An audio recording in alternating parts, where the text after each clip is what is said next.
Delighted to be here. Does this pop off? Let's see. Say hello to the person next to you. It's like church. Hi, everyone. Okay, can I get a show of hands? Who was at the New Hampshire Liberty Forum? Okay, I'm just getting a sense of who all's here. And then who is part of the Free State Project and lives here? Beautiful. And then who is from out of town visiting? Okay, awesome. So I'm going to talk to you a lot about coalitions, and I've done a lot of coalition work, and I'm still doing it. I think I want to start by sharing with you a couple of freaky dreams I had last night that I think appeared into my head based on what I was going to talk about today. Okay, so in the first dream, and I did Freedom Fest last week, so in the first dream, Mark and Joanne Skousen were giving me a ride home, and I was in my neighborhood, and they pulled up sort of across like the intersection from my home in a neighborhood and like one house down, and then there was a street going this way that dead-ended in a cul-de-sac. And this is not my setup for my real house, right? And they kind of turned to me. I was in the back seat, and they said, do you want to get out now, or do you want us to drive down to the end of the street and turn around and come back? And in my dream, I hesitated, and then I said slowly and sort of like against my initial judgment, I guess I'll get out now. And I think the meaning of that is don't take a ride down a dead end. You just have to come back to where you're at. It's a waste of time. I think there's a lot of really well-meaning activism, but a lot of dead-end activism and a lot of wasted time. And that was what that meant to me. And then the next dream I had, which followed immediately after, as I was standing around like a kitchen table that had a gray tablecloth on it, and my husband was there, and then some other random person I don't know, a man, and under the tablecloth materialized the like three-dimensional silhouette or outline of a small man, like not like a little person, but just like smaller. And it was terrifying, and it scurried like a mouse or a roach under the tablecloth, down under the table, and I screamed, "It's a demon, it's a demon, you guys gotta get it." And as I was screaming it, I thought, there's no way they're gonna get it. That thing was like, that, otherworldly and terrifying. It was terrifying and monstrous. And this random person flipped the table up, and my husband grabbed it, and it like went into the body of my son's stuffed gorilla, and he grabbed it, and he was like, "I got it." And I woke up extremely disturbed. And I think the meaning of that one was like, you don't need to fight all your demons alone, and there are other competent, able-bodied people around you who will have your back. And I think that's a really important part of issue coalitions. And I think one of the things that we're a little bit, we have difficulty with as libertarians is working with people who don't agree with us lockstep. And I have found that there are a lot of people out there who agree with us a little bit, or maybe a lot, and they're very competent and capable, and I really like working with them, so long as we set healthy parameters and boundaries, and realistic expectations. Do what is meaningful, not what is expedient. If your issue coalitions are going to work, you have to pursue something meaningful, and it's going to take some time. And I think that long-term strategy, and I talk about this, I try to work this into every single talk I make. Long-term strategy is essential to pulling anything off, and you can pull it off really well if you weave short-term coalitions into your long-term strategy. And I think it's an interesting question. Maybe I will ask the Q&A later of some Free Staters how you guys approach issue coalitions, or if it's something that you can do. Okay, so I want to talk about my work with Donald Trump. I'm going to DC next week. I'm going to DC next week to this exclusive Bitcoin meeting to try to lobby to get Ian Freeman out of prison. Yep. And I've been working on this for just a few weeks, and I've already made some really good connections in addition to the ones I have. So if you are motivated and focused, it can be done. And also to lobby on behalf of Roger Ver. Yep. I thought that was going to be an uphill battle, and I'm much more optimistic than I was like 2 months ago. And Roman Storm and the Samurai Wallet guys, whose names escape me for the moment, but all of them, to see if we can get them out, right? J.D. Vance said at the Bitcoin conference that Operation Choke Point is over and that his administration is no longer targeting Bitcoiners, cryptocurrency, none of it, that it's over, but there are definitely some holdovers from the Biden regime.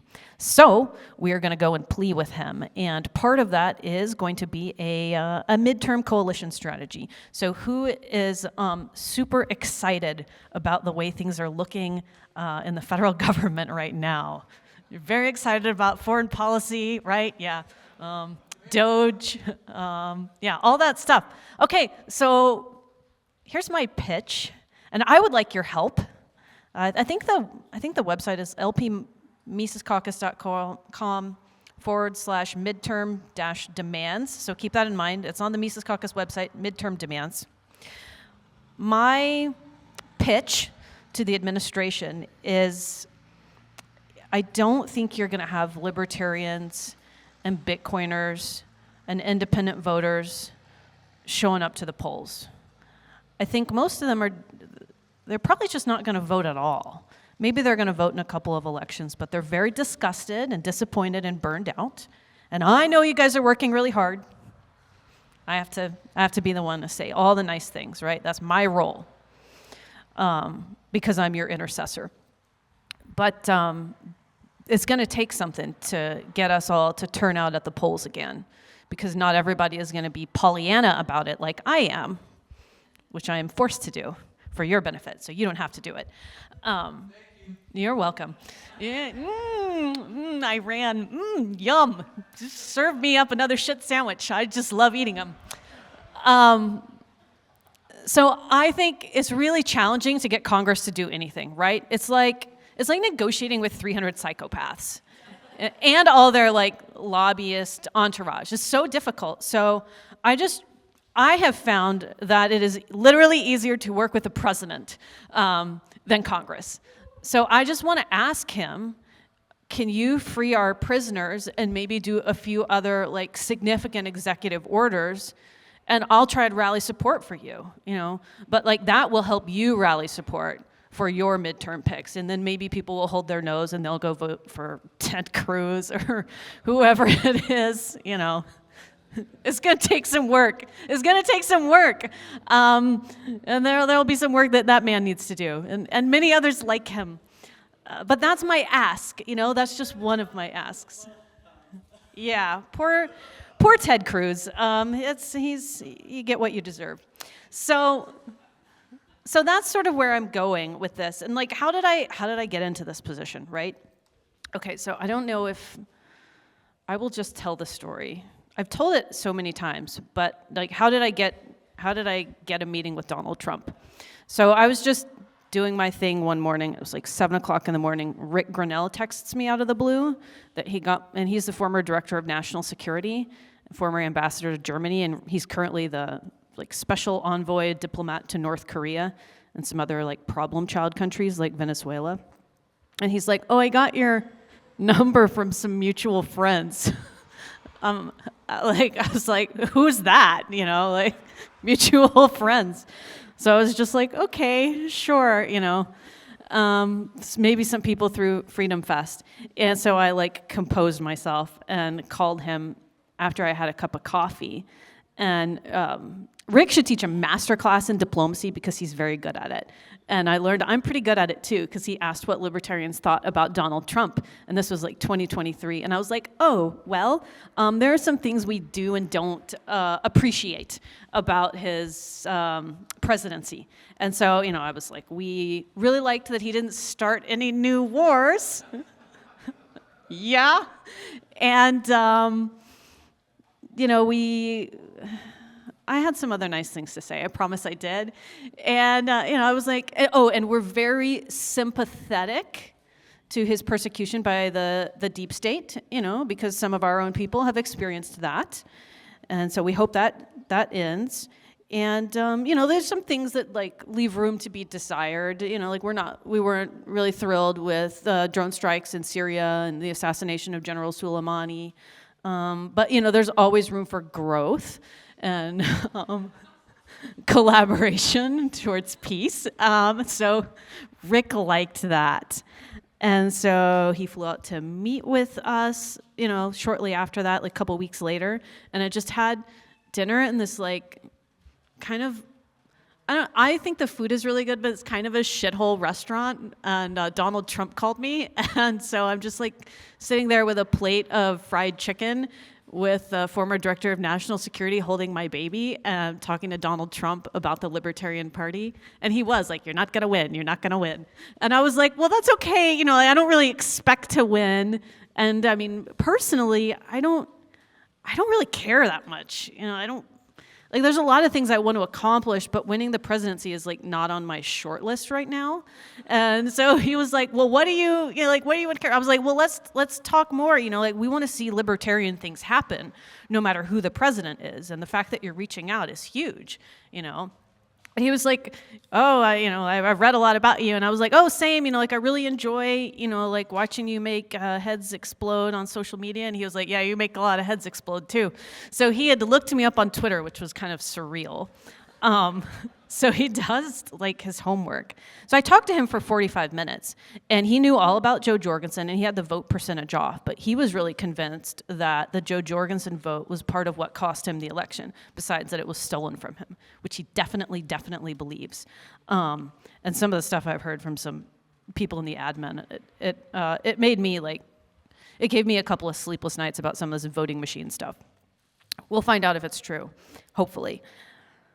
So I went down to Mar-a-Lago a couple of weeks after that and had dinner with him, with my husband, and my baby, who they got a babysitter for at Mar-a-Lago, because you have to be background checked and everything. So it was interesting. It was very kind of them. And he came into the room after, it was just me and his two top staffers and Rick and my husband, and he was a little bit late. And he just rushes into the room, and he's such a presence. And first thing he does is he comes up and he's like the master of the half hug handshake. So I couldn't even duplicate it, but that's a skill that we should all learn. And he shook my hand and apologized for being late. And it was the opposite of anything you would see on CNN. He was like, I'm sorry I was late, but I was testifying, and I was on the stand, and I got a lot to say. And if you can imagine being that man's attorney, what a terrifying nightmare that he would not get off the stand because he was like, wait, there's more. That is not what you're supposed to do. But he listened to everything that we said, and I didn't just open with Free Ross. He was like, how do I get the libertarian vote? What do libertarians care about? So we talked about the drug war, and Austin Padgett kind of gently walked him away from the death penalty to drug dealers thing, and he was like, fentanyl's actually really tiny, and it's really easy to smuggle. It would end up, it'd be really hard to do, and that's a lot of people to death penalty eyes. And so he was really listening, and then he, we were talking about cannabis and opioids, and he asked Austin, do you smoke marijuana? And he was like, and he was like, it's okay, you can tell me. We were like, shit. So he was like, yeah, I have. And he was like, what's it like? And by the way, when they brought his food out, it was a well-done steak. It was cooked extra well done, and he ate it with ketchup. And yes, he did, in Mar-a-Lago, in the fanciest room I've ever set foot in. and he drank Diet Coke. And when my food came out, he told the wait staff to send it back because it wasn't well done enough. So they walked out with this, and then they were like, so then Rick was like, President Trump, that's okay. And then he apologized. He was like, I'm sorry. You're healthier than I am. And so he let me eat my medium rare steak. So he asked about weed, and, Austin was like, well, basically it's a lot better than doing something else. And a lot of people just consume it because they have a headache, stomach upset, they have cancer. And he immediately asked about his mother-in-law who was dying of cancer at the time, and would it help her? It was a very humanizing conversation. And everything that we discussed, it was just like racking up ways to work together. So I was like, would you consider moving cannabis from Schedule 1 to Schedule 2? And I think Rick was like, yeah, Schedule 2, yeah. It'd be much easier than just, moving it completely off the schedule. And I was like, well, it would be something, And he was like, oh, yeah, I'd consider that. Just everything. He was just really open. What else? Ed Snowden, probably not going to happen. Without getting into too much detail on that one, he seemed open to it, but some other people did not, and that was pretty clear. But Julian Assange, he was very interested in pardoning Julian Assange, and his team was sort of like, let's talk about it, let's see, maybe they were worried about deep state pressures or whatever, but he was very open to it, and I think that really teed up. Like I asked Tim Pool when he came to the National Convention, I was like, you got to ask him about that, and he did. And fast forward just a little bit, the Biden administration released Julian Assange, partly because Assange's brother and was it the prime minister, someone higher up in Australia had been lobbying hard, but they knew it was going to become an election issue because they had seen Donald Trump say, I will consider freeing him. So, yeah, we started to get towards the end of dinner after we talked about drugs and deregulation and banking, and he agreed that the national debt was a crisis and we had to stop spending and all of that. So, here we are. And he was like, I really want to come to your convention and speak. And I'm thinking well, this is my political suicide. Yes, yes. I think if you came and you also agreed when you were there, if you walked out on stage and you said you would free Ross Ulbricht, I think that then it could happen. And it would work out really well. So I kind of made that the deal, and he was like, Ross? Who's Ross? I love freeing people. I'll free him. I'll just walk out and I'll say, free Ross. Mic drop. And I was like, yeah, if you do that, people will go nuts. They will scream, and everyone will vote for you. And even if they don't admit it right in that moment, they absolutely will. Give them 48 hours. And that's what happened, basically. So he was like, wow. And I also told him all the Bitcoin people who don't vote, they're basically libertarians who don't vote, they will vote. They will register to vote, and they will give you money. And then he was like, oh. So basically, all of that happened. I worked with them that whole time, and I got to tell you, I worked with them for 11 months or something. They were maybe longer than that, they were a class act. It was easier to work with the Trump team than it was to work within the Libertarian Party. It really was way easier. They even gave me, they gave me an assistant the day of the convention just to do anything I needed, my bidding. So, I preserve that relationship because I think it's so important that we continue to work together on areas of agreement, even if they're tiny. Because for us, one tiny step forward, getting national recognition from the president and him sticking to his promise and releasing Ross Ulbricht about 36 hours after he'd been sworn in, was the biggest achievement that the Libertarian Party had ever had. And thanks.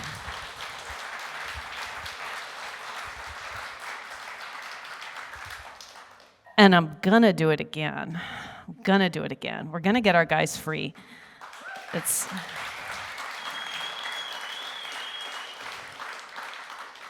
fingers crossed, prayers, all of that stuff, right? It's worthwhile. It's like a meaningful thing that I'm pursuing here. And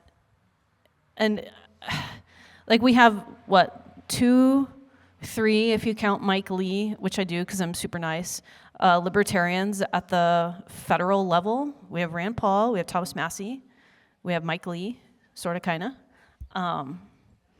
It's huge to get a win at the federal level. In fact, most of us don't think it's possible. And then we had this black swan event. So I don't think it is possible without issue coalitions. I think that's the only way to move it forward.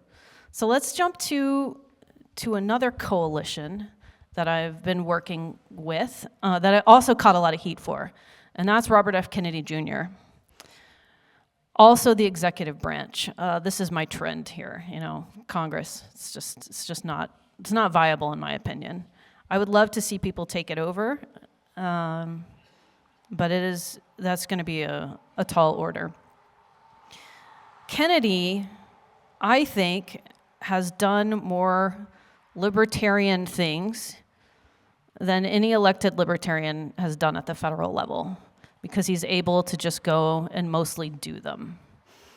COVID shots aren't totally off the schedule yet, but he has deregulated a bunch. He fired a bunch of people, and he was able to basically flex and use his position to get Dr. Jay Bhattacharya in at the NIH. It's like huge. He couldn't have done it if he hadn't worked with Donald Trump. And I also worked with him. So the National Libertarian Party went into a joint fundraising committee agreement with him, which basically meant, like, if you're an independent candidate, you can only raise like a little bit of money, like max of $3,000 per donor. So people who, like all of Kennedy's wealthy friends, they're like, how do we give you money? And they like gave it to his PACs, but his PACs aren't supposed to coordinate with him, so the money never really goes to him. They spend it on stuff that they think he wants, that supports him. It doesn't work out. So I basically stepped in and made it possible for him to raise a bunch of money. The timing of that happened, though, purely coincidental.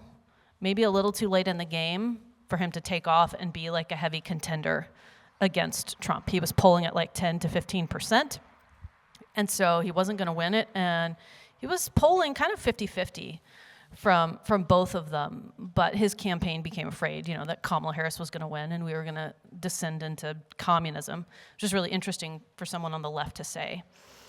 So he threw his vote behind Donald Trump, which also caught me more heat, and I'm like, I don't know, like, I'm already working with Trump, but whatever.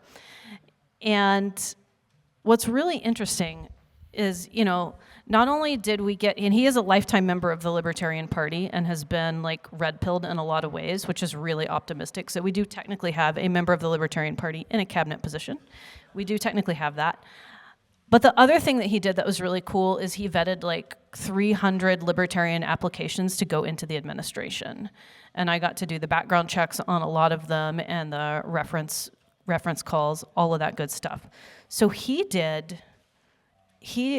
forming a coalition with him was amazing. Now, not all those people have gotten into the administration yet, but they are still hiring. It has been very painfully slow, but we're gonna get there. We're gonna get there. So what do you think? I think working through the executive branch and building a coalition like that is like, it's the only way to go federally at this point. And thank you. And I want to propose to you all, and keep in mind, I understand most of you, or at least not all of you, are Libertarian Party members, but I think that what needs to happen going forward is that when the Libertarian Party runs a presidential candidate, that candidate, whoever gets nominated, should be running to potentially drop out and endorse the GOP candidate, so long as they're not shitty like Mitt Romney.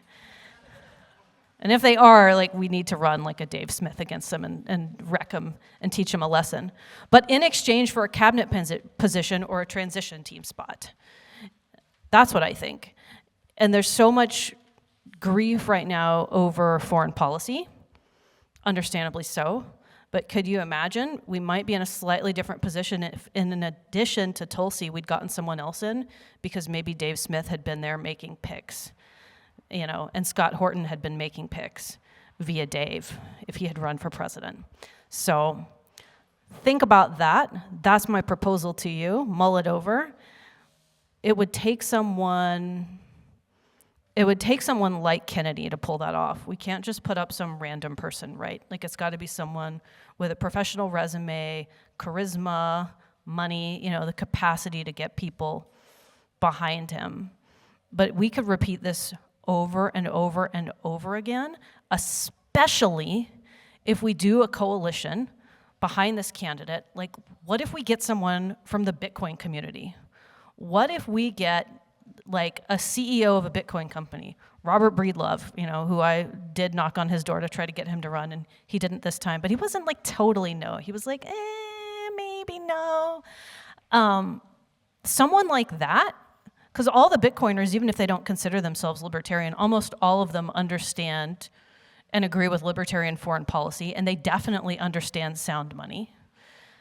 That would change, that would be incredible. And if we just do this over and over again, if we get a Maha person, if we get a Bitcoiner, if we get some other really good, viral cause, like medical freedom is still very big, and that's gonna be a big thing in the midterms, I think. We should work closely with Maha. They are also a little undisciplined like we are, and I think that's something that we could work on together.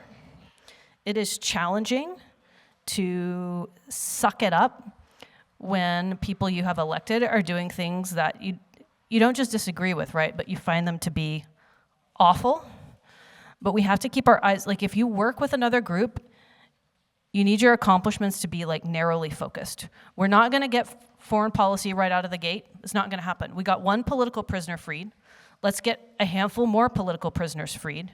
Let's try to get a cabinet position. Let's get things like that. Let's get appointed positions. And then we'll just reach critical mass so suddenly we'll be an unstoppable force. And along the way, we will be working with groups like Maha, like Bitcoin, like whatever it is that pops up, the anti-war left, who I'm probably gonna try to plan another anti-war rally with, by the way. And you're just like bringing them along to libertarianism along the way. So it's not just about achieving your goal, but you're changing like the mindset of an entire population. So that's why I think issue coalitions are so important. I think they have transformed the political landscape in the United States.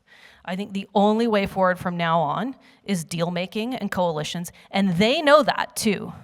Whoever runs for president in 28, whether it's Don Jr., J.D. Vance, Kennedy again, Tulsi Gabbard, they know that they need your vote. No one wins without your vote. They are screwed without you.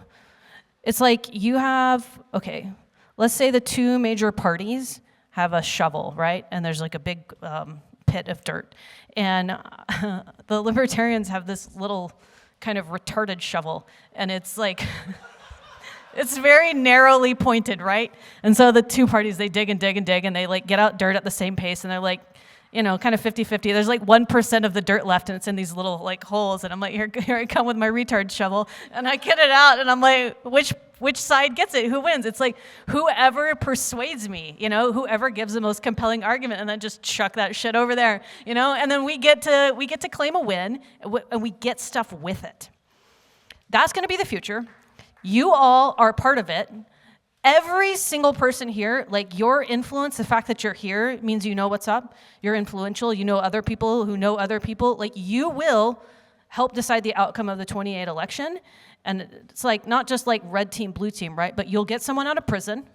You'll get something deregulated. You'll get some like huge win. So be thinking right now about what you want, because you do have a seat at the table. And we did it through coalition work, diplomacy, and making deals.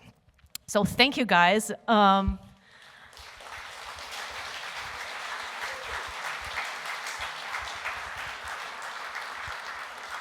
If you don't mind, can I ask questions of just a couple free staters? And then maybe we'll open it up for regular Q&A. Are coalitions possible in the Free State Project? We coalesce with But a lot of you are Republicans. I mean, like single issue. I mean, Dennis, do you want to come up to the Come microphone? up, Dennis. If you Come wanna, up, Dennis. If you want to speak for Free Staters, we'll want to get it on Oh yes, I want to record. hear it. So yes, so we do coalesce. I worked for 4 years with the Democratic group. So most of us work with Republicans. I worked with the Democratic group for 4 years on Right to Die. Beautiful. All right, there you go. Thank you. Do any other Free Staters want to throw in their 2 cents? You know, I would say, looking kind of at a big picture level, I look at the libertarian movement as a whole and, you know, in the entire country, where if you want to see things happen, you have to be willing to form coalitions on, you know, common issue areas like Ron Paul and Dennis Kucinich did.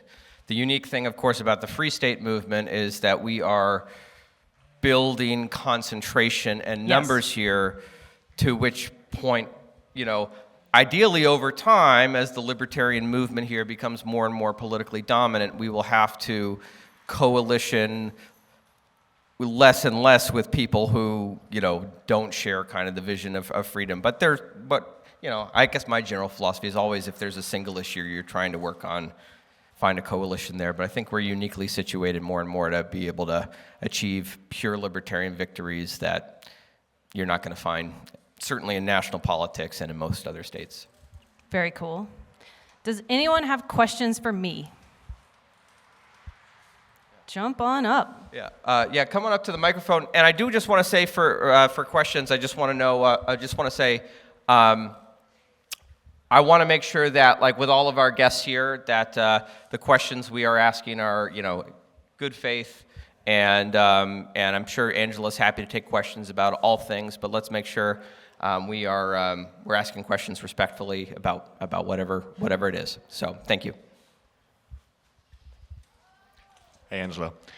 Nothing that is scarce is free, and political power is scarce. So what is the cost of coalitions? The cost of coalitions? I think time.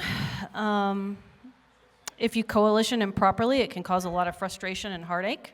You know, you could make the wrong decision, certainly, but you have to do things carefully. Thank you. All right.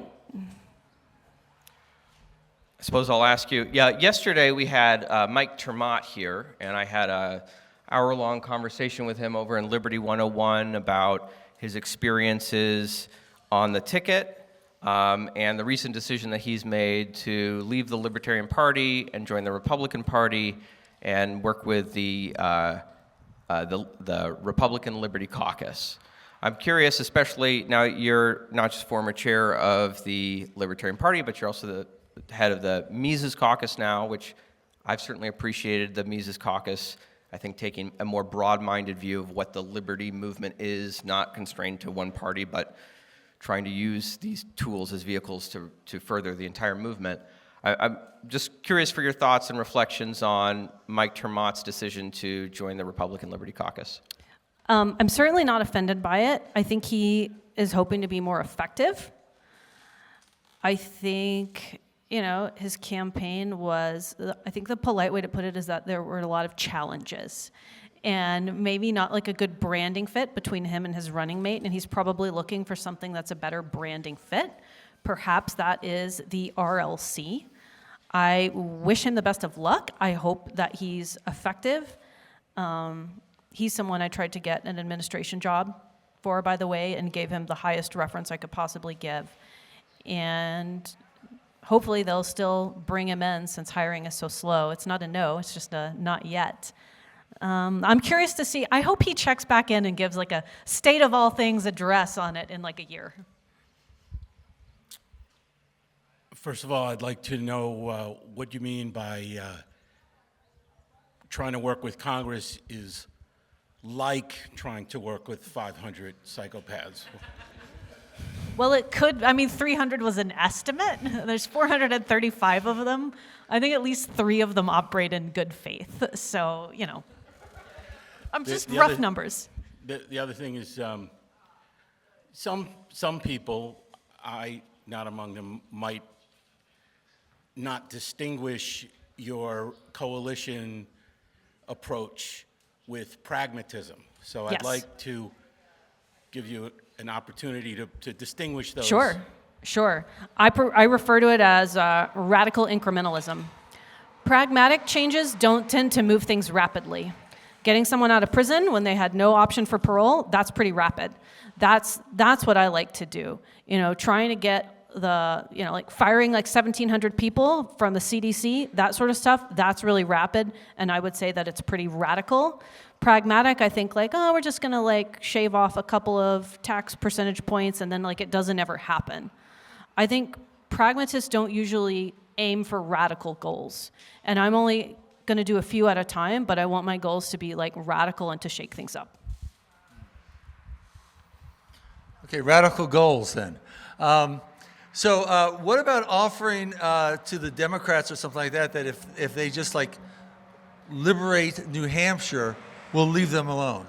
I think that's like a beautiful idea. I mean, I have worked with some Dems. Most of them are just a little too, like, I don't know, like whatever, like a programming error. When I try to reach out to them, there's like a programming error. But occasionally, like we worked with some Dems at Rage Against the War Machine. Yeah. I'll work with anyone. They don't always want to work. You know, I did invite Joe Biden to the national convention. And the staffer that I sent it to, it was something like, thanks received, thank you received. Like that was all I heard from them.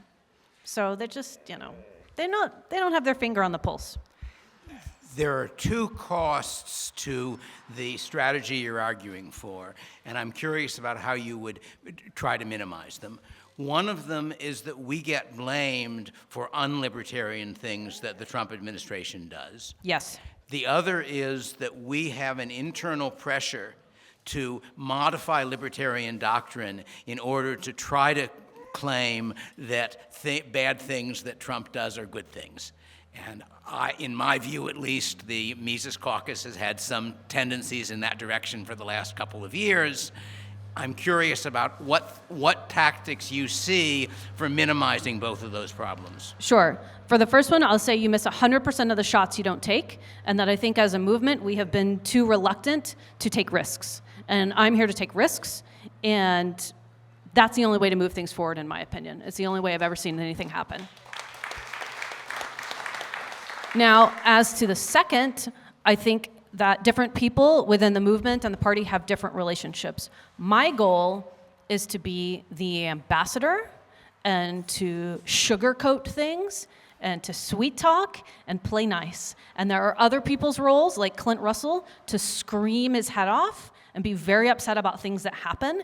And it's like the tension in a drum. And I think that that is the way to keep our members principled as we move forward, making progress. I don't think that everybody should assume my role and play nice all the time. You know, we need to play nice with each other. Yeah, please do voice your opinions out loud, you know, on current events. It matters. Thank you, Angela. I'd love to, something you mentioned here, and I also remembered you mentioning it at Liberty Forum, and I was wondering if you could expand a little bit on it. In regards to Dave Smith, and I think you had suggested that, right, if Dave had perhaps bit his tongue a little bit more, he could have been in a position to make more recommendations for staffing. But I wonder if Dave Smith would say, but my role in this movement is to be the unapologetic person who always tells the truth, and if I do less of that, then, right, then he's not fulfilling his role. Whereas your role right now seems to be the person who is trying to work things on the inside. But of course, if everyone was just trying to work things on, right, there's different places to position ourselves within the movement to both try to maintain message purity, but also to try to maneuver things on the inside. What would you say to that? Well, we just saw like a really ugly blow up by Elon Musk. He definitely voiced his disagreements and then some. I think you can do both, but for someone who's like, I want to have my voice, I don't want to be tied to the administration, I would recommend transition team. You're in briefly, and then you're out, and then you're done. I think that is like short-term work, and Elon also had a short-term contract where he didn't have to give anything up. That's the way to go if you're a firebrand and you're very passionate about speaking out, but you're also like, I want to do a little bit of time. It's like doing time to me. Hi. Yeah, so I'm very skeptical of working with communists in particular, mostly just because we can have the same like goals in mind, but the reasons why are so different. Yep. And they're not the only ones, obviously, but so how do you deal with that in terms of, maybe you can like unify messaging around certain things that we do particularly agree on, like certain statements that we do, but Yep. then there are also times where they also say things like that, we obviously explicitly don't, right? I mean, like waving Russian flags isn't really like a thing that we love, Like, Yeah. So anyway, just, I'm curious about. It's about not that going to be kind like of stuff. 100%. You just have to get as close as possible and just accept that there's going to be a margin of error.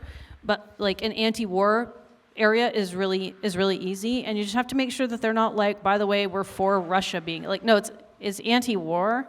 It's not just anti-U.S. war. It's anti-war. Like no one wants to see anybody blown up. And then you're always going to have agent provocateurs and like freaks and weirdos show up at your stuff. So it's like you just have to plan accordingly. Take more American flags, take more war whatever. It's challenging, but I just don't let like a small margin of error hold me back. Okay, thank you. Last question. Have you had any progress bringing up sound money to get us out of these wars and kind of fixing the world? Well, some of you are going to groan and scream at this, and I'm undecided on it myself. But there's a big plan in works for a Bitcoin strategic reserve. And that's what the Bitcoin people are throwing a lot of their weight behind, which is why I'm kind of stepping in to be the heavy hitter on pardons. Everybody plays their role, but Senator Cynthia Lummis, David Bailey, a lot of influential people in the Bitcoin community say that the only way we're going to get out of the debt crisis is a Bitcoin strategic reserve. I have a lot of thoughts on that. One is kind of frustrating to think about civil asset forfeiture being something that funds it, because that's definitely going to be part of it. They can't find the keys to everything that they have, come upon to have in their possession. But, I mean, yeah, and when I spoke to Donald Trump, like he was like, what do you think, which department do you think is the most important? And I was like, anything that has money, budget, treasury. And he was like, yeah, that's what I thought. We got to like save this country, no more debt. So, yeah. What do you do with that? I don't know. They're all thinking about it, but it's like they haven't figured out a way to do it. Well, thank you guys so much for having me. Oh, is there one more? No. Oh, yes, come on up. Good to see you again. Hey, Angela, nice to see you. I was just thinking that if they were to give, an alternate plan would be, if they were to give Ross Ulbricht his stolen property back, Donald Trump would have a billionaire on his side who has Yes. a vengeance and an axe to grind. So Yes. might be an easy solution. Very, very good proposal there. I could frame that. I like that framing. All right, thank you guys.